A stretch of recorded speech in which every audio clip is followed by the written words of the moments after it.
Well, good afternoon, everyone. And look, I want to start by thanking everybody who's taken part in, I think, what has been a really fantastic day.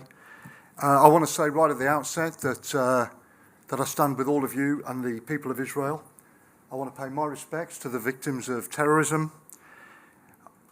We pray for the safe return of the hostages and the heroic Israeli soldiers who've had to go into Gaza to rescue them and to deal with Hamas. And we've just heard from Izar Shai, and I want to offer my condolences again to him and to Mrs. Shai for their family's loss.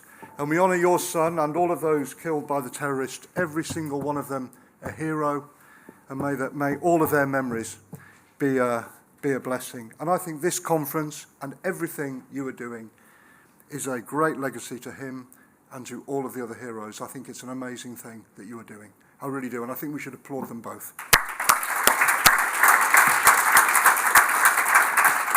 And I want to keep my promise. I want to repeat my promise to all of you to do everything I can in Parliament, in the media, in any way I can, to support the Jewish community, to fight anti-Semitism, to stand up for Israel, and to bring our two countries closer together. And that's what this conference today has been all about, bringing the UK and Israel closer together by increasing trade and investment and by boosting innovation and technology. I want to thank all of the organisers, everybody who's taken part, both our ambassadors, people from both of the embassies who've made this fantastic event happen.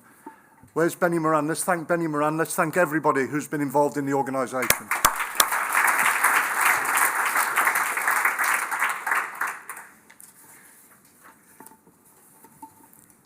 And what we've seen today, I think it's an amazing thing. All these amazing entrepreneurs travelled here from Israel. It's a shame they didn't bring the weather with them. But look, what we've seen today, I think, is two countries focused on trade and innovation, creating jobs, boosting prosperity, and working together on some of the world's most important challenges. Amazing businesses developing extraordinary ideas with immense potential for the future. And the reason this is important is because we know the only way we're going to deal with these huge challenges is through international cooperation. Countries like ours working together, companies in both countries collaborating and innovating. And before the conflict, trade between Israel and the UK was at an all-time high. The relationship between both countries stronger than ever before. Record levels of cooperation in trade and investment, technology innovation, and of course defence and security, more important now than ever before. Hundreds of businesses, thousands of jobs depend on trade and investment between our two countries. As we heard before, trade and investment is worth £6 billion. We're exporting from the UK, we're exporting clothes and cars, power generators, aircraft engines, medical equipment, scientific instruments, and pharmaceutical products. And you'll be pleased to hear that the exports of Scotch whisky are up by 300%. Now, one in 7 of the NHS's drugs comes from Israel. University partnerships. Look, we see a lot about protests on campus and anti-Semitism in universities, and these things are an issue, and they've got to be dealt with. But the real story about the partnership between universities in the UK and in Israel are the partnerships that are working on life-saving technologies and treatments, tackling some of the world's greatest challenges, such as cancer and dementia. And I think it was absolutely inspirational to listen to Professors Gamzu and Wendon earlier on. I thought what they had to say to us was absolutely amazing. And we're going to build on all of this with a new trade deal, which will produce great benefits for businesses in both countries, especially in sectors like financial services, infrastructure, technology, life sciences, AI, and cybersecurity.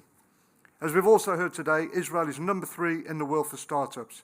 Its economy isn't just improving from October the 7th, but is bouncing back even more strongly. London is easily the best city in Europe for startups, and second only to New York globally. And we have more tech unicorns than any city in Europe.